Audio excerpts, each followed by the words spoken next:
తిరుపతిలో టీడీపీ జనసేన నేతల రహస్య సమావేశం అయితే జరిగింది. ఈ సమావేశానికి టికెట్ ఆశిస్తున్న బలిజ సామాజిక వర్గ నేతలు హాజరయ్యారు. టీడీపీ నుంచి మాజీ ఎమ్మెల్యే సుగుణమ్మతో పాటు కోడూరు బాలసుబ్రహ్మణ్యం, విజయ్ కుమార్ ఈ సమావేశానికి హాజరైనట్లుగా తెలుస్తోంది. అయితే జనసేన నుంచి కిరణ్ రాయల్, హరిప్రసాద్ హాజరయ్యారు. పొత్తులో ఎవరికి టికెట్ వచ్చినా కూడా కలిసి పనిచేయాలని నిర్ణయం తీసుకున్నట్లుగా తెలుస్తోంది.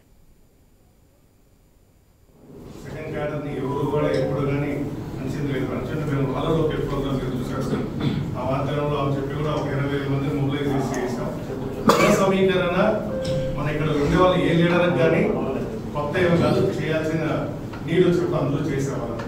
ఫస్ట్ ముందుగా ఎందుకంటే ఆస్పిరెంట్ గా మనందరినీ ఇక్కడ పిలిచారు కాబట్టి ఈసారి అందరూ కూడా అవకాశం మాకు వస్తే ఖచ్చితంగా మీరందరూ మాకు సాయం చేయాలని చుట్టుపక్కల ప్రాంతంలో రెసిడెన్స్గా ధైర్యం కావాలి. ఆ ధైర్యం రావాలంటే మనకు బలమైన నాయకత్వం కావాలి. రేపు పొద్దున ఇలాంటి అరాచక రోజు బూతులో కూర్చుంటే కనీసం మన సొంతగా ఒక 10 మంది ఉండి తెలుగుదేశం పార్టీ నమ్ముకున్న కూడా దాంట్లో ఒక 5 మంది, జనసేన ఇచ్చినాడు ఒక 5 మంది, అంటే ఒక 20 మంది ఒక బూతుల్లో ఉంటే ఒక ప్రభావం ఉంటుందనేసి ఒక 2 సంవత్సరాలుగా తయారు చేయడం.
తిరుపతిలో టీడీపీ జనసేన నేతల రహస్య సమావేశం జరిగినట్లుగా తెలుస్తోంది. ఈ సమావేశానికి టికెట్ ఆశిస్తున్న బలిజ సామాజిక వర్గ నేతలు హాజరయ్యారు. టీడీపీ నుంచి మాజీ ఎమ్మెల్యే సుగుణమ్మతో పాటు కోడూరు బాలసుబ్రహ్మణ్యం, అలాగే విజయ్ కుమార్ ఈ సమావేశానికి హాజరైనట్లుగా తెలుస్తోంది. జనసేన నుంచి కిరణ్ రాయల్, అలాగే హరిప్రసాద్ హాజరైనట్లుగా సమాచారం. అయితే పొత్తులో ఎవరికి టికెట్ వచ్చినా కూడా కలిసి పనిచేయాలని కూడా నిర్ణయం తీసుకున్నట్లుగా తెలుస్తోంది. ఇక ఇదే అంశానికి సంబంధించిన మరింత సమాచారం మా తిరుపతి ప్రతినిధి వర్మ లైవ్ ద్వారా అందిస్తారు. ఎస్ వర్మ, తిరుపతిలో టీడీపీ జనసేన నేతల రహస్య సమావేశం అయితే జరిగినట్టుగా తెలుస్తుంది. దీనికి సంబంధించి కూడా ఒక క్లారిటీకి అయితే వచ్చినట్టుగా తెలుస్తుంది. ఏంటి ఈ సమావేశంలో ఎలాంటి అంశాలు డిస్కస్ చేశారు ఏంటి? అర్చన, నిన్న సాయంత్రం తిరుపతిలోని బలిజ సంఘం కార్యాలయంలో కీలకమైన సమావేశం జరిగింది. బలిజ సంఘానికి సంబంధించిన బలిజ నాయకులు అటు టీడీపీ నుంచి ఇటు జనసేన నుంచి ప్రముఖ నాయకులు హాజరయ్యారు. వచ్చే ఎన్నికల్లో ఏ విధంగా ముందుకు వెళ్ళాలి, అలాగే ఇరు పార్టీలు అంటే టీడీపీ జనసేనలో ఏ పార్టీకి అభ్యర్థిగా ఎమ్మెల్యేగా నిలబడినా గానీ వారికి పూర్తిగా సపోర్ట్ ఇస్తూ మొత్తం అందరూ బలిజ సంఘం నేతలందరూ కూడా ఫుల్ గా సపోర్ట్ ఇవ్వాలని చెప్పి దీంట్లో ఒక తీర్మానం అయితే చేయడం జరిగింది.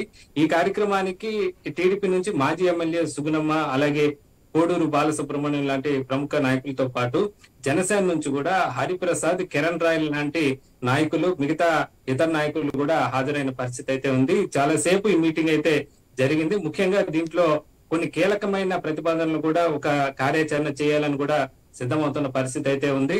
మొత్తం దాదాపు 3,000 మంది బలిజ యువతను వచ్చే ఎన్నికల్లో ఎమ్మెల్యే ఎన్నికల సందర్భంగా వాళ్ళందరికీ ఒక శిక్షణ ఇవ్వాలని కూడా వాళ్ళు సూచిస్తున్నారు.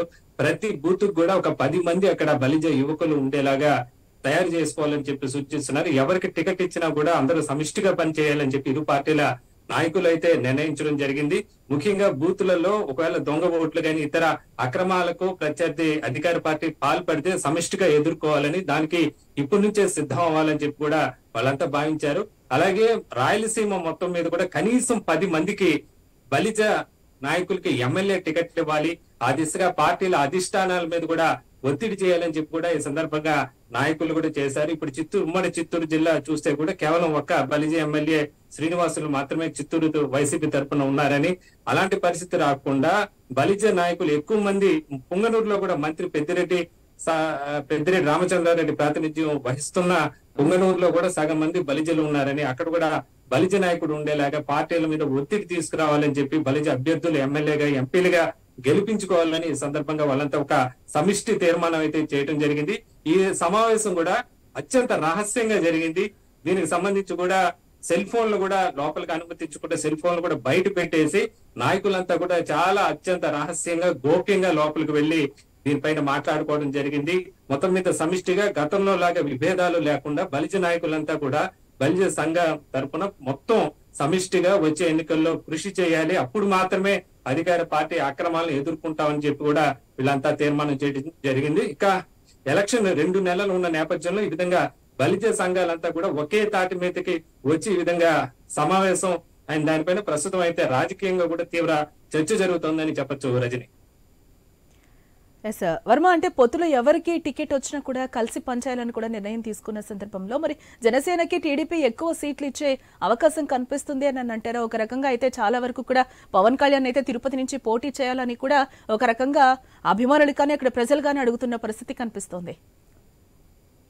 అంటే తిరుపతి నుంచి పవన్ కళ్యాణ్ పోటీ చేస్తారన్న ప్రచారం కూడా జరుగుతోంది. ఎందుకంటే గతంలోనే ఇక్కడ ఎమ్మెల్యేగా చిరంజీవి గెలవడం జరిగింది. ఆయన 2 చోట్ల పోటీ చేసినా కేవలం తిరుపతిలో మాత్రమే ఆయన ఎమ్మెల్యేగా గెలిచారు. ఈసారి కూడా పవన్ కళ్యాణ్ పోటీ చేస్తే ఖచ్చితంగా సునాయాసంగా విజయం సాధించవచ్చు, 1,00,000 మెజార్టీతో ఆయనకు ఓట్లు వస్తాయని చెప్పి పార్టీ నాయకులు కూడా భావిస్తున్న పరిస్థితి అయితే ఉంది.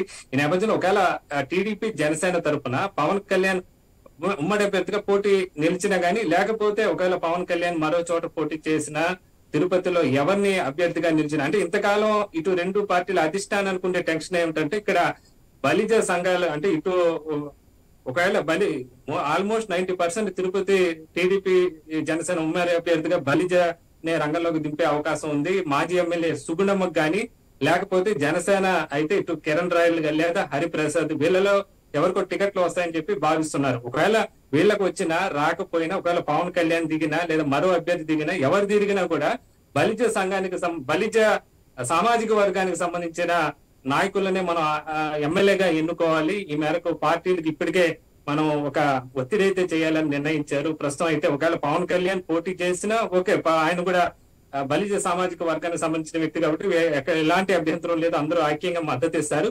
ఒకవేళ ఆయన కాకుండా ఇంకెవరు పోటీ చేసినా కూడా సమిష్టిగా ఎలాంటి విభేదాలు లేకుండా ఓట్లు చీలకుండా మద్దతు తెలపాలని చెప్పి ఈ సమావేశంలో ఒక తీర్మానం అయితే చేయడం జరిగింది. Right Varma, thanks for the update.